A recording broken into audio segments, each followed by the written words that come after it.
दिल्ली के मुख्यमंत्री अरविंद केजरीवाल ने कल आदेश जारी किया कि जो बसें पुलिस को दी गई हैं वो वापस ले ली जाएं। पूरे मसले पर हमारे साथ बात करने के लिए मौजूद हैं बीजेपी सांसद मनोज तिवारी। मनोज जी, दिल्ली के मुख्यमंत्री अरविंद केजरीवाल ने डीटीसी को आदेश दिया कि जो बसें पुलिस वालों के पास है वो वापस बुला ली जाए। किस तरीके से देखते हैं इस आदेश को? देखिए, अरविंद केजरीवाल टोटली एक्सपोज हो गए हैं।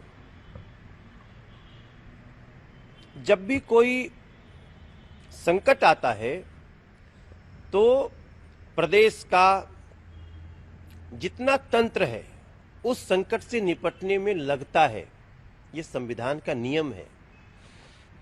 कानून व्यवस्था का पालन करने के लिए उस समय पुलिस को जिस चीज की आवश्यकता होगी वो उसको ले लेगी। चुनाव आता है, जब हम लोग गाड़ियों की जरूरत पड़ती है ना, तो ये आपकी और हमारी मर्जी नहीं चलेगी कि हमारी बस जाएगी कि नहीं। वो ले करके उसमें लगा ली जाती है और उसका जो सिस्टम है वो लागू होता है। लेकिन चूंकि अरविंद केजरीवाल उपद्रवियों को बढ़ावा दे रहे हैं, वो नहीं चाहते हैं कि उपद्रवियों को रोकने में हमारी डीटीसी की बसें सक्षम हो, पुलिस का सहयोग करें। और ये मैं समझता हूं एक ऐसी स्थिति है जहां अरविंद केजरीवाल पूरी तरह से एक्सपोज हो चुके हैं कि दिल्ली का मुख्यमंत्री ही दिल्ली को तबाह करना चाहता है। दिल्ली का मुख्यमंत्री ही दिल्ली में तिरंगे का अपमान करवाना चाहता है। दिल्ली का मुख्यमंत्री ही दिल्ली में लोगों की जो जितनी भी लोगों की चीजें हैं उनको तहस नहस कराना चाहते हैं। ऐसे में मैं कहूंगा, अरविंद केजरीवाल, आप यहां से इस्तीफा दे दो, जाओ पंजाब चुनाव लड़ो। क्यों यहां के मुख्यमंत्री बनके यहां के लोगों के काल बने हुए हो?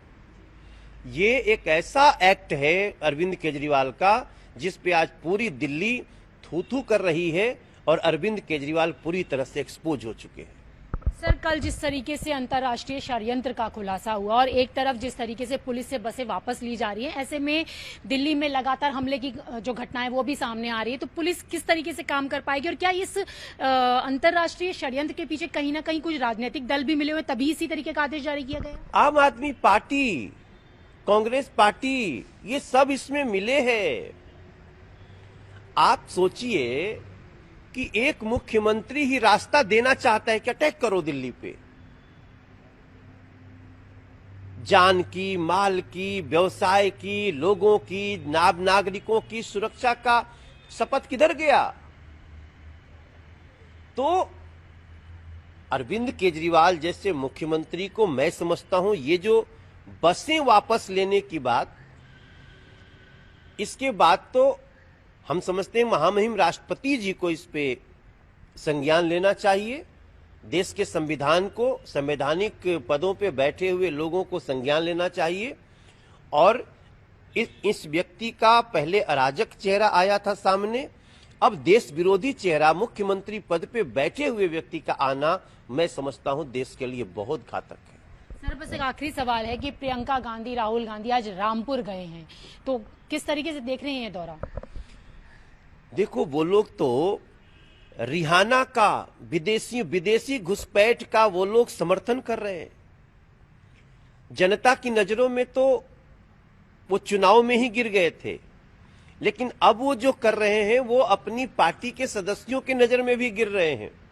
और मैं दावे के साथ कह सकता हूं कि राहुल गांधी, प्रियंका गांधी का जो ये सत्ता लोलुपता के लिए देश विरोधी लोगों को संरक्षण देने की बात है, घूम घूम करके भ्रम फैलाने की बात है। रिहाना हमारे देश के किसानों के बीच भ्रम डालने के लिए ट्वीट करती है और कांग्रेस उसको समर्थन करती है। चुल्लू भर पानी में जाओ कांग्रेस के राहुल गांधी। तो मुझे पूरा विश्वास है कि उनकी अपनी पार्टी के लोग भी आज राहुल गांधी और प्रियंका गांधी के इस कदम पे अपने को शर्मसार महसूस कर रहे होंगे। तो आपने देखा, ये थे हमारे साथ बात करने के लिए बीजेपी सांसद मनोज तिवारी, जिनका कहना है कि अब तक जिन लोगों का अराजक चेहरा ही सामने आया था, अब उनका देश विरोधी चेहरा भी अब सबके सामने आ रहा है। कैमरा पर्सन दीपक बिष्ट के साथ रचना, न्यूज़ 18 दिल्ली।